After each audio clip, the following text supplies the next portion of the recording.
तो सबसे पहले मैं बेगमपुरा के बारे में बताना चाहूंगा कि बेगमपुरा की अवधारणा हिंदी के महान संत कवि रैदास ने दी है।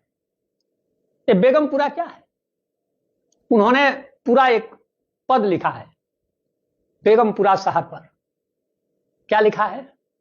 बेगमपुरा शहर को नाऊ, दुख अंदोह नहीं तिहि ठाऊ। शहर का नाम बेगमपुरा है। बेगमपुरा शहर को नाऊ, नाऊ माने नाम, नेम। बेगमपुरा शहर का नाम है। एक दूसरा भी अर्थ आप इसका कर सकते हैं कि बेगमपुरा शहर को नाऊ, नाऊ माने नमन करना, दोनों होता है, श्लेष अलंकार वहां है। बेगमपुरा शहर को नाऊ, मैं बेगमपुरा शहर को नमन करता हूं, प्रणाम करता हूं। क्यों भाई, क्या है बेगमपुरा शहर में? क्या है, क्या उसकी खासियत है कि संत जैसे संतों के संत रैदास नमन करते हैं मीराबाई के गुरु? इसलिए कि दुख अंदोह नहीं तिहि ठाऊ। वहां न दुख है, न चिंता है, न शोक है, न डर है। कहां? बेगमपुरा शहर में। कायम दायम सदा पातिशाही, दामन साम एक सो आही। बेगमपुरा की खासियत क्या है? खासियत क्या है कि वहां सदा पातिशाही रहती है, आत्मिक हुकूमत। कायम माने कायम रहता है, दायम, दायम माने दया की, करुणा की, सदा पातिशाही। और सामन दाम, दामन साम एक सो आही। न वहां साम है न दाम है, ये सब नहीं चलता है। रैदास क्या लिखते हैं? निचली पंक्ति जरा देखिए। त्यू त्यू शैल करे करहि जीव भावे। त्यू त्यू माने वहां वहां, शैल माने सैर, सफर कीजिए। करहि जीव भावे, जो जी में आता है वहां वहां आप सैर कीजिए, सफर कीजिए, आ जा सकते हैं की छूट है, आने जाने की छूट है। यही बात तो बेगमपुरा में संत रैदास कहते हैं, त्यू त्यू शैल करहि जीव भावे। जहां जहां आपको सैर करने की, जहां जहां आने जाने की, आपका आने जाने का आपका मन करे, वहां वहां जाइए। और निचली पंक्ति का महरम महल न को अटकावे। महरम महल न को अटकावे। महरम माने क्या? महरम, हरम, हरम जानते हैं ना, हरम का निवास। महरम महल माने अंतःपुर, जहां वो राजा रहता है बेगमपुरा शहर का, वहां भी जाने से आपको कोई अटका नहीं सकता, कोई रोक नहीं सकता, कोई बाधा नहीं है। आप सीधे राजा के अंतःपुर में जा सकते हैं। यही तो बात है। या रनिवास कहिए, वो रोधन का मतलब गभागार माने अंतःपुर में भी रहूं तो प्रतिवेदकों को छूट है।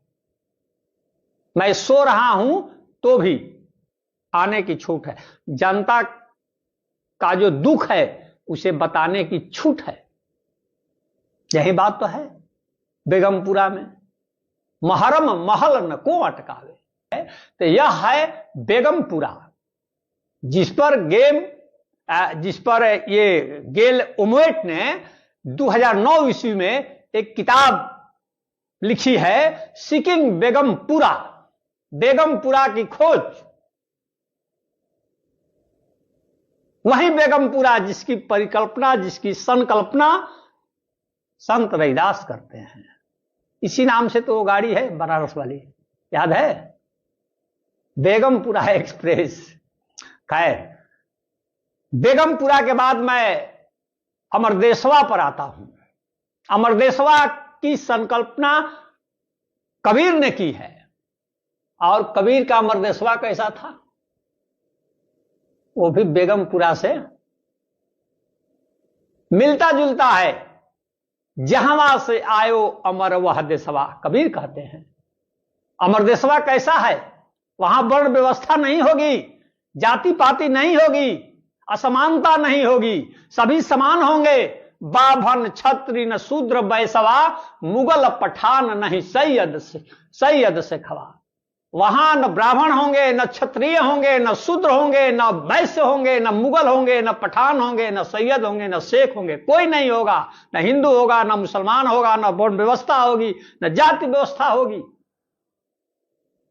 कतिपय आलोचकों ने प्रश्नवाचक चिन्ह लगाया है कबीर के इस पद पर कि इसमें मुगल शब्द कैसे आया, क्योंकि मुगल तो तब थे नहीं, पठान थे, मुगल कैसे आया?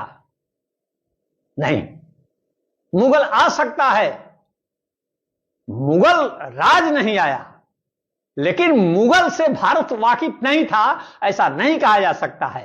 क्या शेरशाह, ये जहांगीर और शाहजहां के जमाने में क्या अंग्रेज से लोग वाकिफ नहीं थे?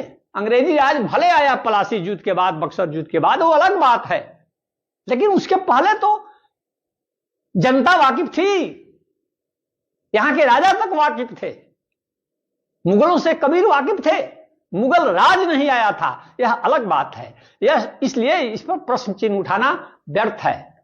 तो कबीर कहते हैं कि मेरे अमर देशवा में ब्राह्मण क्षत्रिय न शूद्र न वैश्यवा, मुगल पठान नहीं सैयद से खवा, आदि ज्योति नहीं गौर गणेशवा, गौरी गणेश नहीं होंगे, ब्रह्मा विष्णु महेश न शेषवा। न ब्रह्मा होंगे, न विष्णु होंगे, न महेश होंगे, न शेष होंगे, सभी राज्य की सीमा से बाहर होंगे। जोगी न जंगम मुनि दरवेशवा, न जोगी होंगे, न जंगम होंगे, न मुनि होंगे, न दरवेश होंगे, आदि न अंत न काल कलेशवा, काल का क्लेश नहीं होगा। और दास कबीर ले आए संदेशवा, सार सबद गही चले वही देशवा। जाति पाति नहीं होगी,